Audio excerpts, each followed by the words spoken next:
আমরা এখন আছি কুয়াকাটার 200 বছরের প্রাচীন নৌকার পাশে। এটি অবশ্য সেকালের পালতোলা জাহাজ। এটা কুয়াকাটার ঐতিহ্য। এটি বর্তমানে নৌকা জাদুঘর হিসাবে পরিচিত। পুরাতন জিনিস বাংলাদেশের একটা ঐতিহ্য, সেটাই নৌকাটাকে দেখলেই বোঝা যায়। আমার সাথে আছে অর্ণি মেধা। মেধার এখানে এসে কেমন লাগছে? খুব ভালো। এটা কত বছরের প্রাচীন নৌকা? 200 বছর। নৌকা দেখে তোমার কেমন লাগছে? খুব ভালো। অর্ণি এখানে এসে কি ভালো লাগতেছে?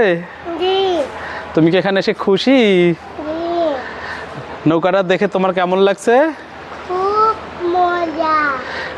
ও, আমার বাচ্চাটাই নৌকাটা দেখে খুবই মজা পেয়েছে।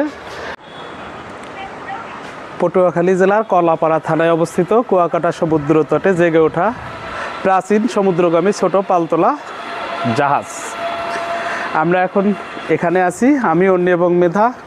অর্ণির কেমন লাগতেছে এখানে এসে? খুব মজা। মেধার কেমন লাগতেছে?